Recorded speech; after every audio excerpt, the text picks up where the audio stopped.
Hi, Paul. Hey, Bruce, how are you? Spectacular, thank you.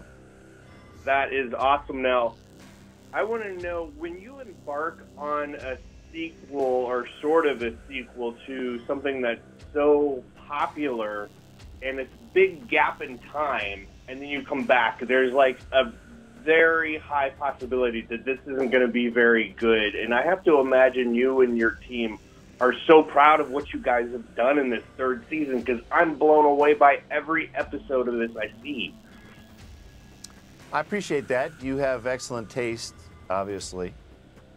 Yeah, we could have laid a big old egg, a big old smelly egg. And, you know, we haven't been picked up for season 4 yet, so there's still a chance to lay that smelly egg. But we've been very grateful for the fans' behavior, their acceptance of it, and of the new characters and the new direction, and even old Ash.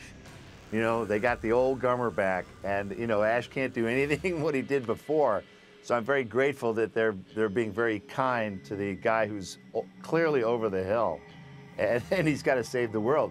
See, that's what the dynamic that I like, is that he has no special skills, he's over the hill, he's out of shape, oh yeah, save the world. Yeah, that's it. Run home and cry to Mama. You tell her Ashley J. Williams is looking for her. Huh. I want to know how Susie Quattro and her music helped define Ash the man, and especially like his relationship with women and how he kind of became the guy he is now and who he continues to be in his life. What the deuce is going on? Congratulations, you've asked me a question I don't actually know how to answer.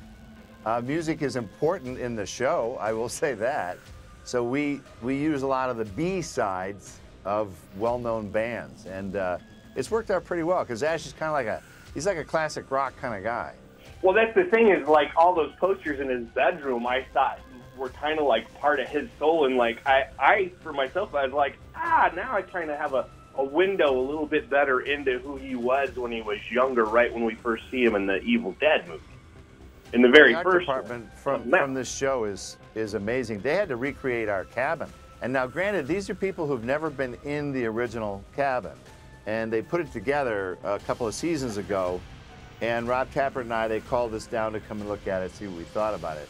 And Rob and I looked at each other. We were the only two guys on the set that had actually been in the cabin. And we were like, these guys have no idea how well they've done this. Because you look down a certain hallway, you see certain doors in the same position where they should be. You look through a window, you can see another angle to another thing.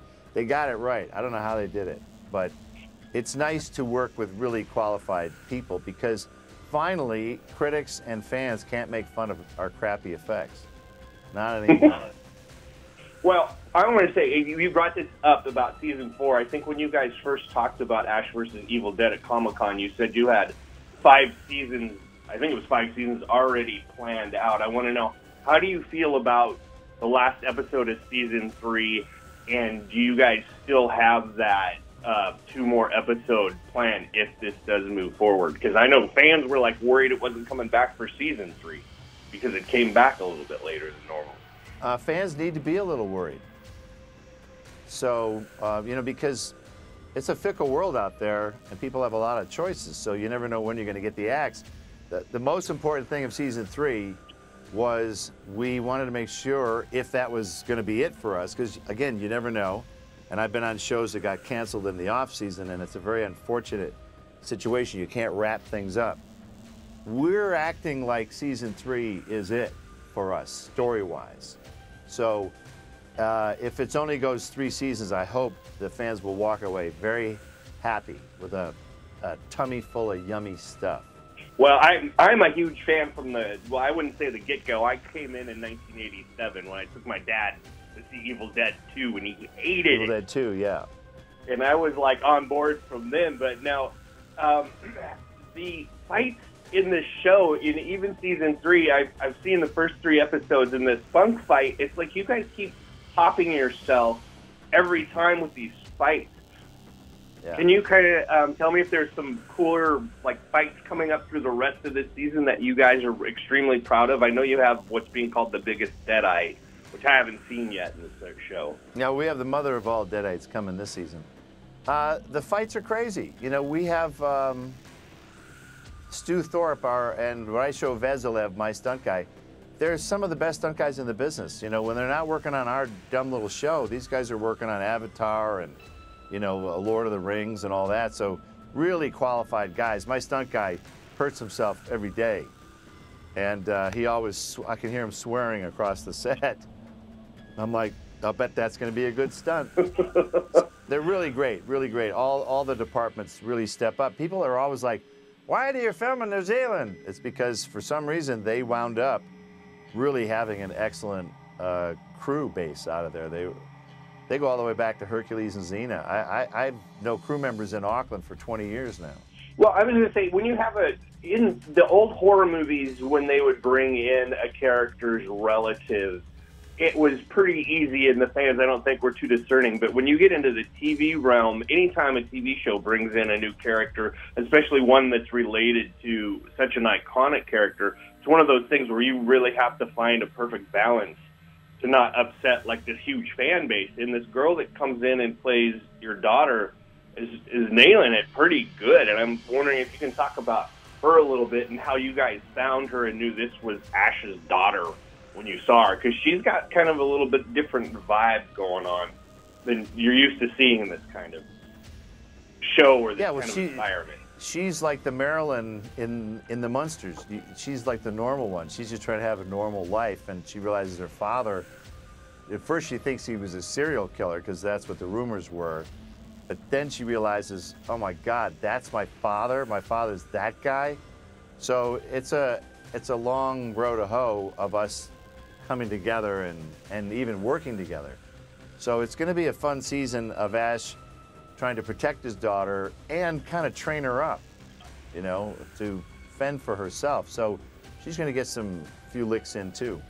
I don't know how to tell you this, but Ash, he's your... What she's trying to say is, I'm your pop. Now, how hard was it to find her? Because you know that fans are going to be like skeptical from the get-go, because Ash is such an iconic character that they're going to be like, I don't know who they're going to pull in. And like, I was skeptical, and then when I saw the first couple of episodes with her, I was like, oh, they nailed it.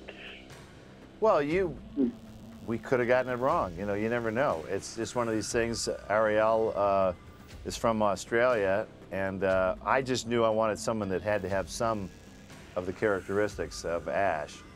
And she looks a lot like my actual daughter, and she's not that much different in age. And it made some of my scenes with her actually hard to do, hard to get through, because I started imagining saying those words to my daughter. It was really weird. Well, the very last question as I wrap this up, there was always talk of a Freddy versus Jason versus Ash. Is there any chance you guys, if you continue on in season 4 and 5, that you're going to get Robert Englund and Kane Hodder into the show somehow so we can get Freddy versus Jason versus Ash in some kind of way, shape, or form in this show? I hate to break your little fanboy bubble, but that'll never happen. Not even with just not those characters, but maybe those actors. Well, those actors, they're both pals of mine. Robert Englund I see all the time. Kane Hodder is a really sweetheart. He just put out his book. So, you know, yeah, as an actor, like have Robert Englund play like a bitchy hotel clerk, you know, something like that. So, yeah, maybe that. Yeah, that's what I meant. I didn't mean you would actually have Freddy and Jason in the show. I meant, like, get those guys in for a cameo to kind of give the fans just that aspect of it. So, hey, that's a possibility. Anyways, I sure hope you guys continue for seasons 4 and 5, because this is truly, I think, my favorite horror show of a continuation of anything I've ever seen. Like, I get genuinely excited for every one of these episodes. Good, and I'm excited for people to see this season. You know, everybody has seasons that are great and mediocre and bad. That's just life. But this happens to be a very kick-ass season, in my opinion. And it wraps up in a, nothing will be the same when we are done with the season. We gave peace a chance. Now it's time for war.